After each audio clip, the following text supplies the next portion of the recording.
Hey guys, Tara here. Welcome back to BeamNG.drive for another episode of Open Challenge.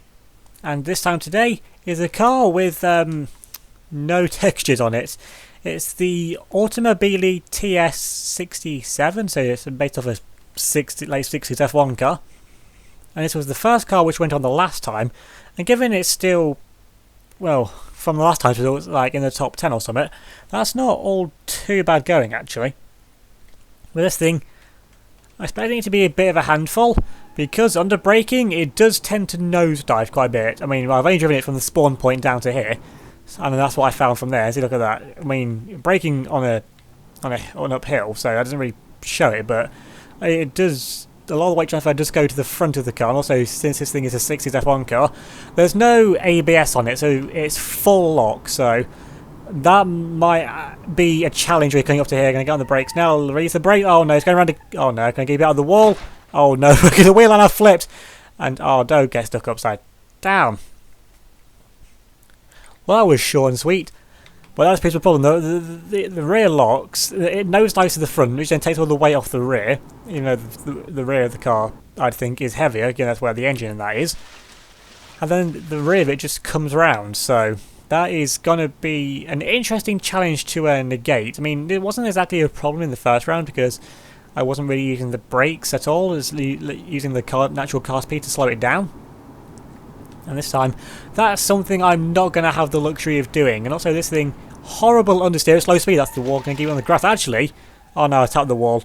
But honestly, that worked as a tactic on the brakes, because it didn't swing itself around because the different surfaces, I guess, it had two different levels of grip. So if I can keep it up like that, then that is a tactic, at least. Now the rear of the car is also rather squirmy, so I'd imagine, because there's literally no downforce on this car. I've hit the brakes again, and that is it round. Right then.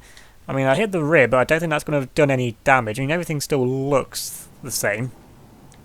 I mean, maybe I tweaked something a little bit, maybe, but nothing significant will have been done in that. Oh, come on, I mean, I don't want to do it too hard, because then I'll just understeer into oblivion as well. So it's about finding the right balance in between. That's a curbing!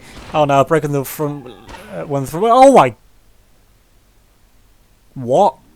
Excuse me? Killer curb strike again. I mean, yeah, I'm going to have to get like a perfect line or something with this thing. But this first section, though, surprisingly, hasn't actually caused a problem yet. I mean, there's still plenty of time yet, maybe, for it to cause a problem. I mean, the more runs that happen, the more things are going to go wrong in places they didn't go wrong before, because that's just how this series works.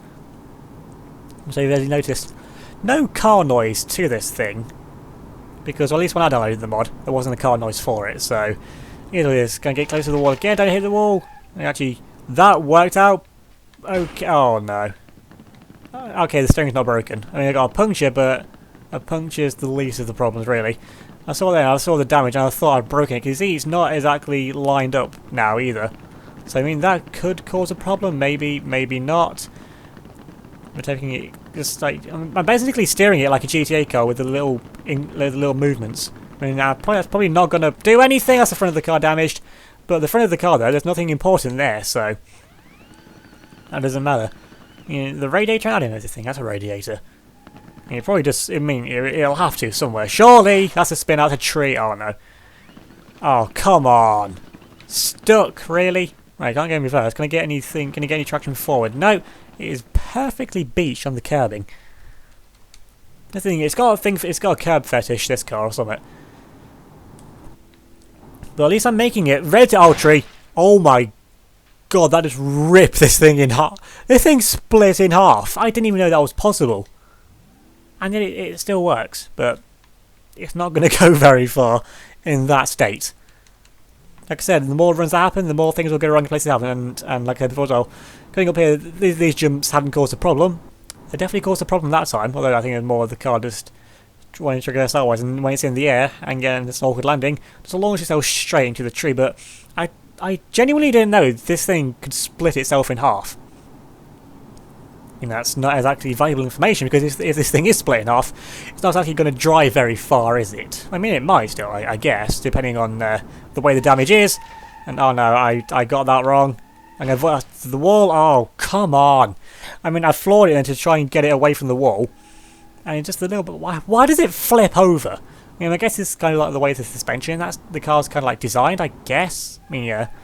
But why does it flip over all the time? I mean, this thing could have made it on the first one, I guess.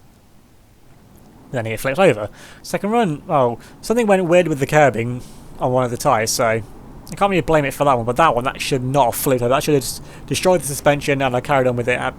Carried on with a three-wheeled car. That's how that situation should have gone. I'm going to flip it around again, grab the brakes, and don't flip over. Good. And somehow I've got a puncture again, but that doesn't matter. But everything, though, still steers. Well, not everything steers. The rear wheels don't steer, of course. Don't get it beached. This thing's pretty low.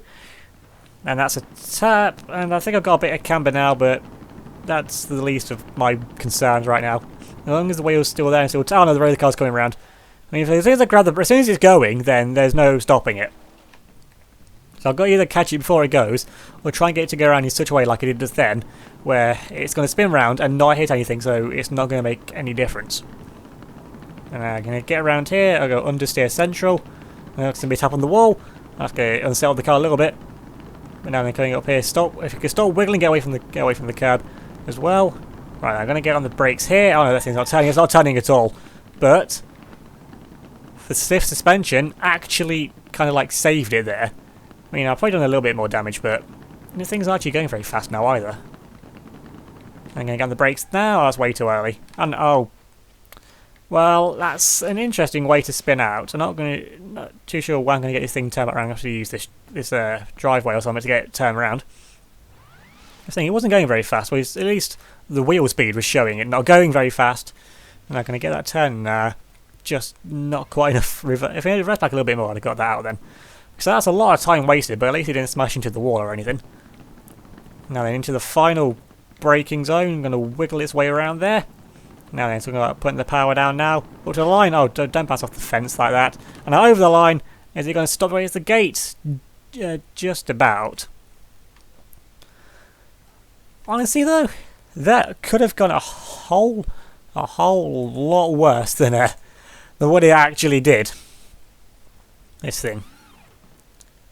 I mean, like it's just nosediving, spinning itself around. I mean, I guess in some way the suspension being really, I guess it's stupidly firm in that actually helped it. What tire's punctured? Oh yeah, you can see it there.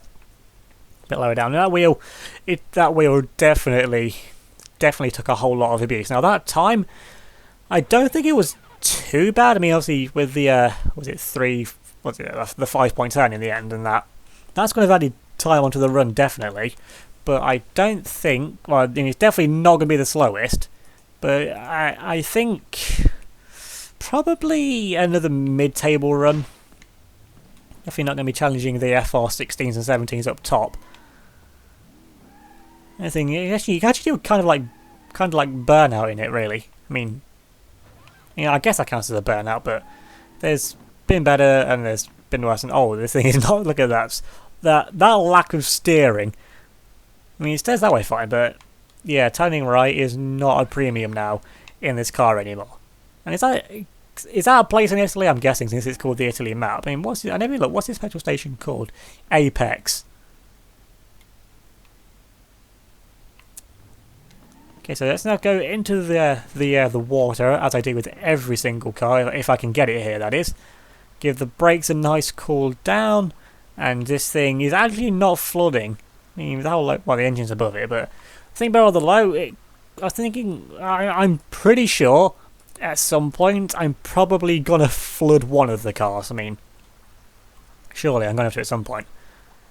Anyway, if you enjoyed the what's this thing called? The TS67 Automobili, or is that the other way around? Then leave a like on this video, leave a comment down below as well. Subscribe if you're new and hit that notification bell. And remember to give me a follow on Facebook, Twitter, Instagram. They will be linked in the description down below in this video. So thanks for watching, and I'll see you all next time.